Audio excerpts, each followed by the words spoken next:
Hi, my name is Attorney Walter Rudolph Hnot III. I'm with Disability Resolution PA, an Orlando, Orange County-based Social Security disability law firm. Let's go ahead and begin. So the thing that we're going to be doing, the question is, what are the top 5 things I should do to get approved for Social Security disability-based benefits? And that could be SSI, could be SSDI, or could be adult child disability benefits. There's even other options beyond that. So let's go ahead and begin. Number one thing, and I kind of made a little list because I make these up on the spot. I don't really spend a lot of time trying to figure out how to do them. And you guys have tons of questions, so I put them on a list, and here we go. The first thing is make sure you're not working, or if you are working, it's just super de minimis amount, kind of, like $85 here, whatever. Things, little stuff. Because if you're earning close to, and it's a low number, $1,260 per month, $1,260 equals SGA, substantial gainful activity. If you earn that per month, you are de facto not getting found disabled. That's it. That's how it works. So bottom line is, if you're earning that $1,260 per month, you will not be found disabled. So if you're earning close to that, you still won't be found disabled, because the adjudicators will just say, you can work just a little bit more, yada, yada, yada. Having to go into the whole, well, they give me accommodations, and I don't have to do this, and I get to do this, that's a tough battle. It happens, we get them through, but it's a tough battle. Number 2.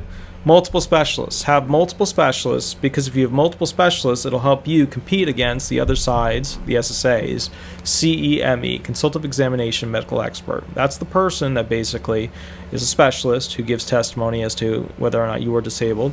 And then on the other side is your specialist. Now, if you've got 2 specialists and they have 1 specialist, who gets more weight? Well, these 2 could knock each other out, but you're still stuck with that one. So you get it. All right, next one. Learn what the 5-step sequential process is. 5-step sequential process, these are the 5 elements of Social Security disability law. I've done a billion videos on this stuff. Just go look at one of those. What is the 5-step sequential process? What are the elements of disability? Just search that. Online scrub. You need to scrub your online account. And when I say you need to scrub your online account, I mean like you need to get in there with a brush and get all that stuff of you smiling and being giddy and yada yada and eating a giant burger on top of a little 25-cent riding horse outside of a, roller rink while you're wearing skates. Just get that crap off your profile, because the moment they see that, whether or not that was you 6 years ago or you today, in their mind, when the clerk sees that, that's a problem, especially if the judge sees it. Okay. Next thing, record up to date. Get the record up to date. That's what I was putting down there. So number 5 is make sure that if you go to a doctor, or you have to fix some financial issue that's in the claim, or you have to fix some penal issue in the claim, just make sure all the evidence is up to date. A lot of you guys are like, oh, I did this, I went to the doctor. Well, that's the beginning. That evidence has to be like, you go to the doctor has to write out a report.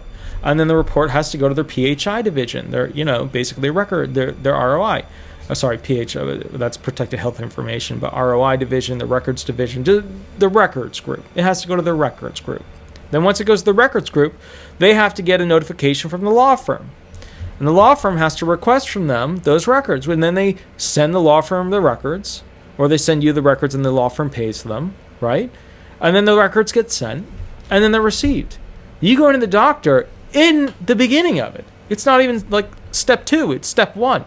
There's like 6 or 7 steps thereafter to get those records into the Social Security Administration's ERE, Electronic Records Express. Okay? So there's a lot of steps there to get those in, and that's important to have an up-to-date record. All right?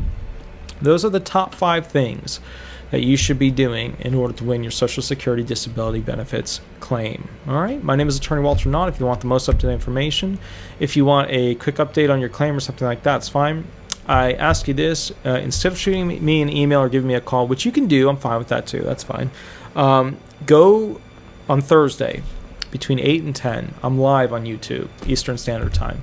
Go there, give me a call, and ask me the question. Or if it's a quick question, just type it into the chat. I'll get right back to it. I'll shoot you an answer right through the chat. So 8 to 10 Thursday, online, YouTube, Eastern Standard Time. I go live, so I'll be able to answer all your questions. Just go on your YouTube account, pop right in there. Howdy, I'm this person. Here we go. All right. My name is Attorney Walter Rudolph Hnot III. I'm with Disability Resolution PA, in Orlando, Orange County-based Social Security disability law firm. We're really more of like Central Florida and North and South at this point. But anyways, have an absolutely wonderful day, and we will go from there. Thanks so much. Bye-bye.